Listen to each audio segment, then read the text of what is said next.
حدیث قدسی میں نبی پاک صلی اللہ علیہ وسلم ارشاد فرماتے ہیں کہ اللہ تبارک و تعالی خود فرماتے ہیں کہ میں تو ایک پوشیدہ مخفی خزانہ تھا، کنت کنزا مخفیا۔ پھر مجھے یہ بات محبوب ہوئی، محبت نے تقاضا کیا ان اعرف کہ میری معرفت ہو، میری پہچان ہو۔ اس معرفت اور پہچان کے لیے فخلقت الخلق، پھر میں نے یہ ساری مخلوق پیدا کر دی، اور مخلوق میں سے سب سے زیادہ معرفت وہ انسان کو عطا فرمائی، اس لیے انسان اشرف المخلوقات ہے، اللہ تبارک و تعالی کا خلیفہ ہے۔ اللہ تبارک و تعالی نے اس کو بڑا اعزاز بخشا ہے۔ جتنے رسول نبی پیغمبر آئے وہ سارے انسانوں میں سے ہیں، جتنی کتابیں صحیفے وحی نازل ہوئی وہ ساری انسانوں پر نازل ہوئی، تو اللہ نے مخلوق کی امامت کا منصب انسانیت کو عطا فرمایا ہے۔ گویا اللہ کی محبت، اللہ کی رحمت، اللہ کا فضل، اللہ کا کرم، یہ اس بات کا تقاضا کرتا ہے کہ انسان کامیاب زندگی گزارتا ہے، ہر انسان کامیاب زندگی گزارتا ہے، اللہ کی نعمتوں کا حقدار بن کے ہے۔ اللہ نے جنت کو اپنی نعمتوں کا دسترخوان فرمایا ہے، نزلا من غفور الرحیم، اس ذات کی طرف سے جو تمہاری غلطیوں کو معاف کرنے والی ہے اور تم پر اپنی رحمتوں کے دروازے کھول دینے والی ہے۔ اس ذات کی طرف سے جنت جیسا اللہ نے دسترخوان بچھایا، بندوں کو اپنا مہمان بنایا اور خود اللہ میزبان بن گیا۔ یہ کتنا بڑا اللہ کا کرم ہے۔ اس لیے اللہ پاک نے ہمیں اپنی آخرت بنانے کے لیے عبادات دی ہیں، نیک اعمال دیے ہیں، اور ایسے نیک اعمال دیے ہیں جن کے اندر ہماری وسعت، برداشت، طاقت کا خوب لحاظ رکھا گیا ہے کہ اتنے اعمال، ایسے اعمال جن کو ہم باسہولت، بآسانی کر سکتے ہیں۔ ایسا کوئی حکم ہمارے ذمہ نہیں لگایا جس کا کرنا ہمارے لیے مشکل ہو،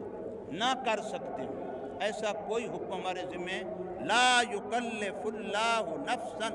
الا وسعہا۔ ہر بندے کو اتنا مکلف بنایا، اتنا ذمہ داری دی جتنا اس بندے میں آسانی سے اس ذمہ داری کو نبھانے کی اہلیت، صلاحیت، لیاقت موجود۔ آپ روزے میں دیکھیں تو اللہ نے کتنی سہولتیں دے دی ہیں، آپ نماز میں دیکھیں اللہ نے کتنی سہولتیں دے دی ہیں کہ آپ نماز کھڑے ہو کے پڑھیں،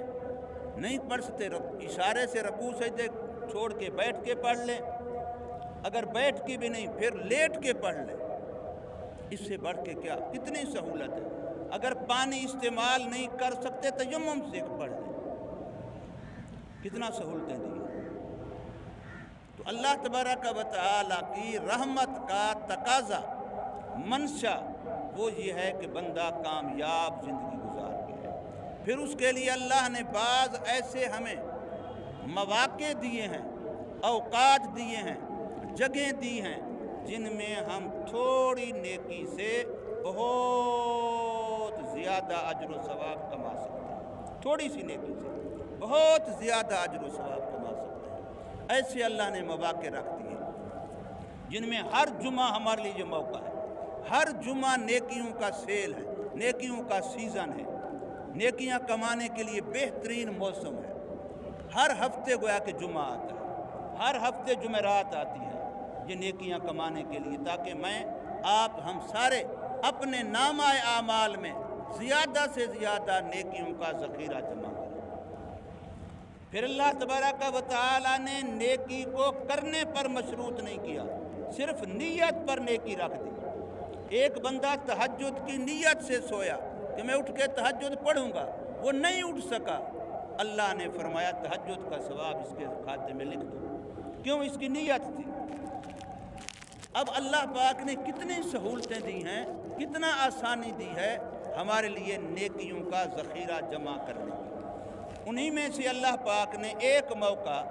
شب برات کا دیا ہے۔ جو چاند ابھی یہ چل رہا ہے، جس کو ہم شعبان المعظم کا مہینہ کہتے ہیں، اس شعبان المعظم کی جو 15ویں کی رات ہے،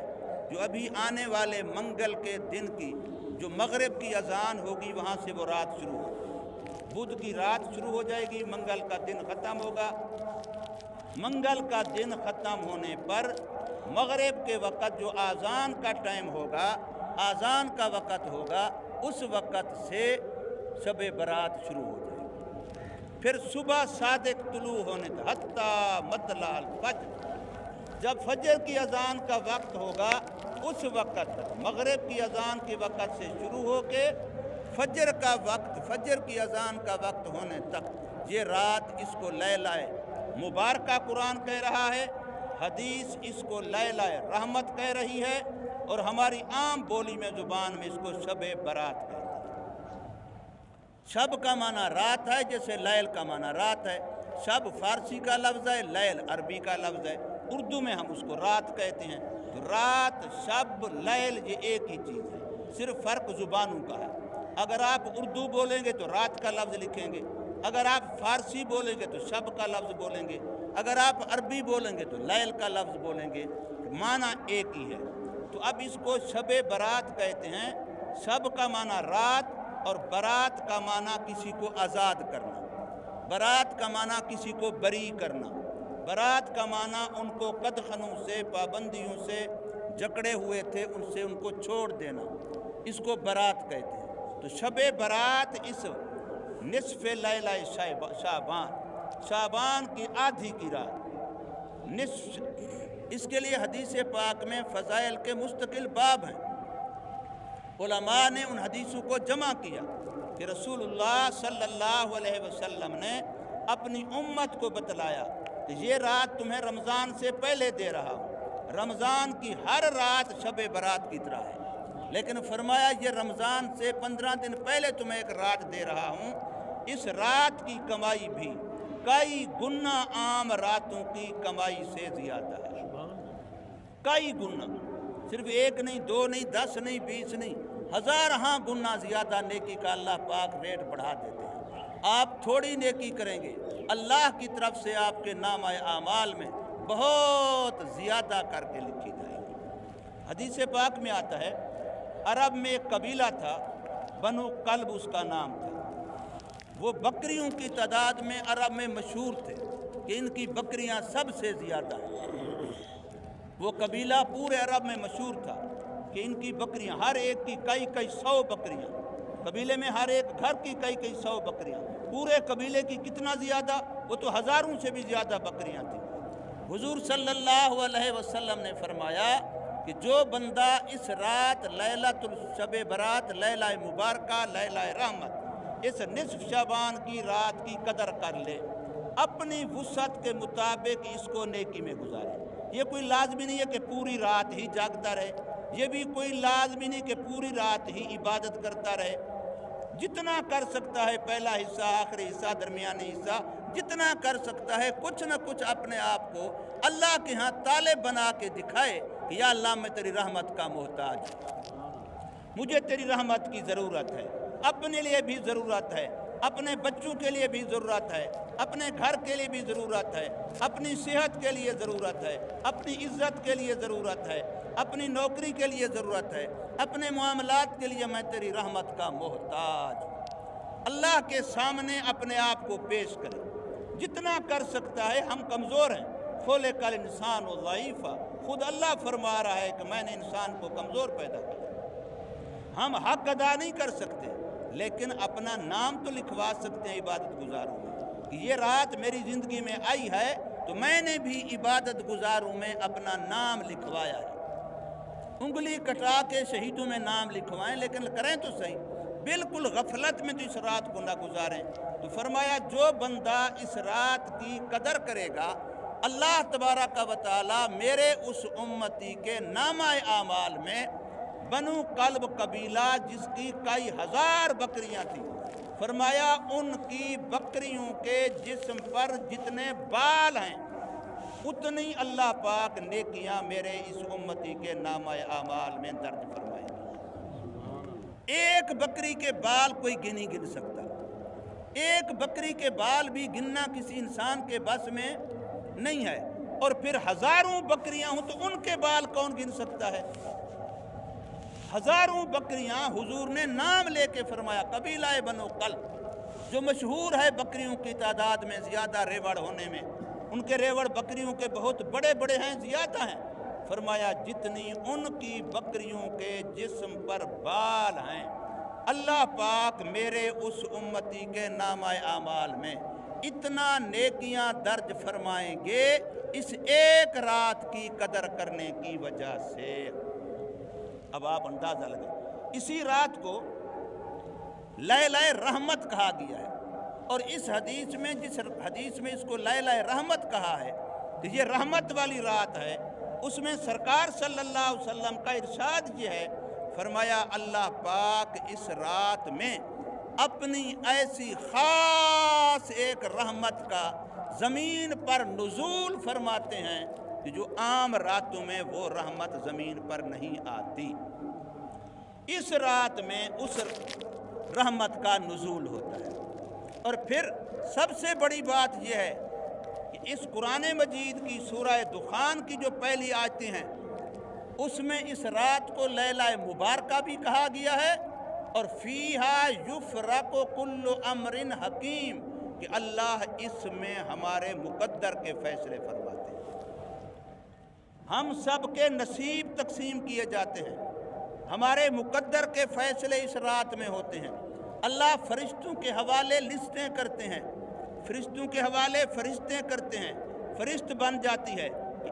اس رات میں فرشت بن جاتی ہے کہ اگلے آنے والے سال میں اس بندے کے بارے میں رب کائنات کے فیصلے ہیں،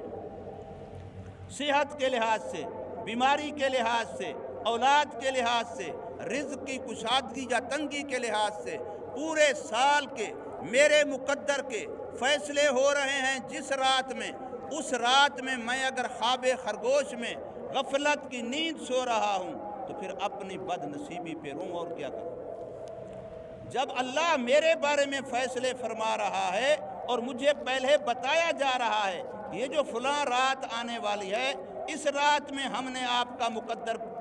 تقسیم کرنا ہے، مقدر اور قسمت آپ کی طے کرنی ہے، تو پھر اس رات تو کم از کم میں رب کی خوشامد کر لوں، اس رات تو میں رب کے قدموں میں گر جاؤں، اس رات کو تو میں سجدے میں گزاروں، اس رات کو تو میں تسبیحات میں گزاروں، اس رات کو تو میں تلاوت میں گزاروں، اس رات کو تو میں نوافل میں گزاروں، تاکہ میرا اللہ مجھے اچھائی میں دیکھ کر کے میرے بارے میں اچھا فیصلہ کرے۔ جب میرا اللہ دیکھے گا کہ میرا بندہ سجدے کی حالت میں ہے، میرا اللہ دیکھے گا میرا بندہ رکوع کی حالت میں ہے، میرا بندہ تلاوت کر رہا ہے، میرا بندہ اشک بہا رہا ہے، میرا بندہ رو رہا ہے، میرا بندہ گڑ گڑا رہا ہے، میرا بندہ آہوزاری کر رہا ہے، کیا وہ رحمان اور کریم رب میرے بارے میں رحمت کا فیصلہ نہیں کرے گا؟ 70 ماؤں کی محبت کو، شفقت کو، پیار کو جمع کیا جائے، فرمایا وہ کم ہے، میرے رب کا پیار بندے سے اس سے زیادہ ہے۔ سبحان اللہ۔ ایک آدمی ہے، موت کی کشمکش میں ہے، نہ روح نکلتی ہے نہ صحت ملتی ہے، عجیب کیفیت ہے، قابل رحم حالت ہے، قریب بیٹھنے والے بھی کہہ رہے ہیں اللہ اس کے حال پہ رحم فرمائے، بیچارہ پریشانی میں ہے، نزع کی حالت ہے، روح اٹکی ہوئی ہے، نکلتی بھی نہیں ہے اور صحت بھی نہیں ملتی۔ حضور صلی اللہ علیہ وسلم کے پاس رپورٹ لے آئے، فلانا بندہ ہے، اس کا یہ معاملہ ہے، حضور قریب تشریف لائے، اس کے پاس تشریف لائے، حالات دیکھے، پوچھا، فرمایا اس کی ماں باپ؟ کہتے ہیں امی اس کی زندہ ہے، ابو اس کا فوت ہو گیا ہے۔ فرمایا اس کی امی کہاں ہے، کس حال میں؟ فرمایا وہ اس سے ناراض ہے، وہ اس سے دور ہے، ماں اس سے ناراض ہے۔ تو حضور نے فرمایا اس کی امی کو بلاؤ۔ جب بلایا گیا، حضور صلی اللہ علیہ وسلم نے امی سے کہا یہ آپ کا بیٹا ہے،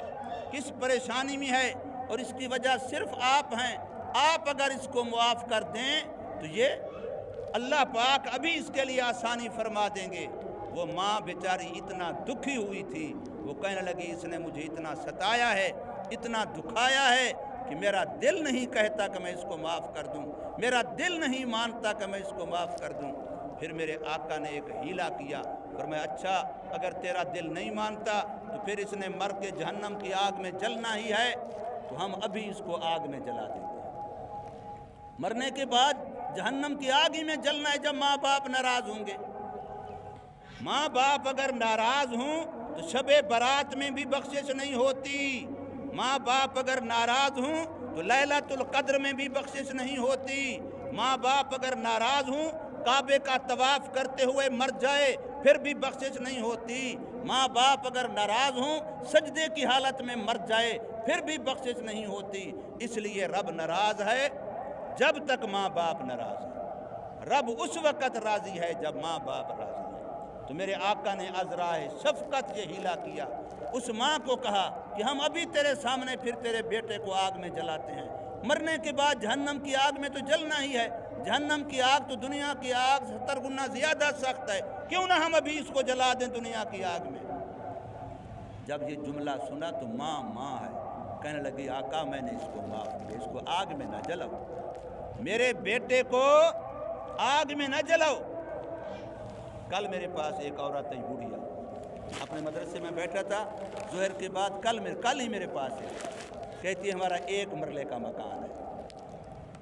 میری بہو اور میرا بیٹا 2 وہ ہیں 1 میں ہوں، وہ نیچے کمرے میں سوتے ہیں رہتے ہیں، میں چھت کے اوپر ہوں، لیکن چھت کے اوپر کچھ عمارت نہیں ہے، صرف جھونپڑی بنائی ہوئی ہے، کانوں کی، بانسوں کی، لکڑیوں کی، جھاڑیوں کی جھونپڑی بنا کے اوپر کچھ ڈالا ہوا ہے۔ ان سردیوں میں اس میں رہ رہی ہوں اکیلی، میں اپنی 1 روٹی الگ پکاتی ہوں، اپنا چائے کا کپ الگ بناتی ہوں، میرا بیٹا بہو مجھے روٹی اور چائے میں بھی شریک نہیں کرتے۔ رونے لگ گئی، اللہ کی قسم ہے میرے سامنے وہ رونے لگ گئی، آنسوں پونجنے لگ گئی، یہ میرا بیٹا اکلوتا بیٹا ہے اور کوئی میرا بیٹا نہیں ہے، وہ ایک میرا بیٹا ہے، وہ اپنی بیوی کے ساتھ نیچے مکان جو ہے 1 مرلے کا سارا مکان ہے، اس میں بھی وہ آرام سے رہتے ہیں، اور میں چھت کے اوپر ہوں، میری چھت کے اوپر چھت نہیں ہے، صرف جھونپڑیوں کے ساتھ ایک کپڑے وکڑے ڈال کے اوپر جھاڑیوں میں نے اپنے بیٹھنے کی سر چھپانے کی جگہ بنائی ہوئی ہے۔ اب ذرا اندازہ لگاؤ، جہاں ماں باپ کے ساتھ یہ حشر ہوگا، یہ حال ہوگا، ان گھروں میں سکون آئے گا، ان گھروں میں رب کی رحمتیں اتریں گی۔ جہاں ماں فریاد کر رہی ہے، جہاں ماں کی آنکھوں سے آنسو نکل رہے ہیں، کبھی رب کی رحمت نہیں آئے گی، کبھی اللہ کی طرف سے خیر نہیں ہوگی، کبھی اس کی روزی میں برکت نہیں ہوگی، بھلے جتنا کماتا رہے کبھی سکون کی نیند نہیں سو سکے گا۔ تو وہ ماں کہنے لگی آقا بیٹا میرا نافرمان ضرور ہے، مجھے دکھایا بڑا ہے، پر میں ماں ہوں، اپنے بیٹے کو اپنی آنکھوں کے سامنے آگ میں جلتا ہوا برداشت نہیں کر سکتی، میں نے اسے معاف کر دیا ہے۔ تو حضور نے فرمایا تو نے معاف کیا تو اب یہ دنیا کی آگ سے بھی بچ گیا، آخرت جہنم کی آگ سے بھی بچ گیا۔ اور اسی وقت اس کی روح پرواز کر گئی اور چہرے پر مسکراہٹ آ گئی۔ اس لیے میرے بھائیوں، یہ جو موقع آتے ہیں، لیلۃ القدر آ جائے، شب جمعہ آ جائے، جمعہ کا دن آ جائے، ابھی میں بتا رہا ہوں کہ اس مہینے کی جو 15ویں کی رات، آنے والے بدھ کی جو رات ہے، یہ 15ویں کی رات ہوگی، منگل کا دن گزار کے، تو اس رات کو ضائع مت کرنا۔ کوئی پتہ نہیں اگلے سال جب یہ لیلہ مبارکہ آئے گی، یہ لیلہ رحمت آئے گی، ہم میں سے کون زندہ ہوگا اور کون منو من مٹی کے نیچے پڑا ہوگا۔ کوئی کچھ نہیں کہہ سکتا، کوئی اپنے بارے میں نہیں کہہ سکتا۔ اس لیے لازمی ہے کہ ان مواقع کو، ان کی قدر کریں۔ آج اللہ نے صحت بھی دی ہے، تندرستی بھی دی ہے، فرصت بھی دی ہے، اتنی لمبی راتیں، سردی کی راتیں، اس میں اگر آپ 1 گھنٹہ 2 گھنٹہ جاگ لیں گے، اللہ اللہ کر لیں گے، اپنے روٹھے رب سے باتیں کر لیں گے، اپنی زندگی کے جو کیے ہوئے گناہ ہیں وہ اللہ کے سامنے پیش کریں، اعتراف کریں، اقرار کریں، جرم مانیں، یا اللہ میں نے یہ بھی کیا، میں تیرے سے کہاں چھپا سکتا ہوں، ساری دنیا سے چھپ سکتا ہوں، میرا اللہ تیرے سے تو نہیں چھپ سکتا، ساری دنیا کو 2 نمبری فراڈ ان کو کچھ اور دکھا سکتا ہوں، لیکن تیری ذات سے میں کہاں چھپا سکتا ہوں۔ اس لیے ایک ایک گناہ اپنا یاد کریں، گن گن کے رب سے باتیں کریں اور اللہ سے کہیں میرا یہ گناہ بھی معاف کر دے، میرا یہ گناہ بھی معاف کر دے۔ اللہ کی قسم ہے ہمارے کہنے میں دیر ہو سکتی ہے، رب کی معافی دینے میں دیر نہیں ہے۔ آپ کو دنیا کا کوئی ایسا بندہ نہیں ملے گا جتنا ہی وہ اچھا کیوں نہ ہو جو اس طرح سے کسی کو معافی دے جس طرح سے میرا رب معاف کرتا ہے۔ اس کا نام ہی عفو ہے، اس کا نام ہی معاف کرنے والا ہے۔ وہ معافی مانگنے پر خوش ہوتا ہے اور معاف کر کے خوش ہوتا ہے۔ اس لیے حضور نبی کریم صلی اللہ علیہ وسلم نے اس رات کی عبادت کے فضائل بیان فرمائے، اور اس کے بعد جو دن ہوگا بدھ کا اس کے روزے کے فضائل بیان فرمائے۔ ویسے بھی نبی پاک صلی اللہ علیہ وسلم رمضان کے علاوہ سب سے زیادہ نفلی روزے شعبان میں رکھا کرتے تھے۔ سرکار مدینہ صلی اللہ علیہ وسلم کی سنت ہے کہ بندہ اس مہینے میں زیادہ تر روزے رکھے، نفلی روزے رکھے، اور آج کل تو روزے رکھنا کوئی مشکل ہی نہیں ہے، کتنا آسان ہے، سردیوں کے دن ہیں۔ تو اس لیے میرے بھائیوں ان مواقع کی قدر کریں اور اپنے رب کو راضی کریں، اپنے لیے خیر کے فیصلے کروائیں۔ اللہ تبارک و تعالی ہم سب کے لیے آسانیاں فرمائے اور ہم سب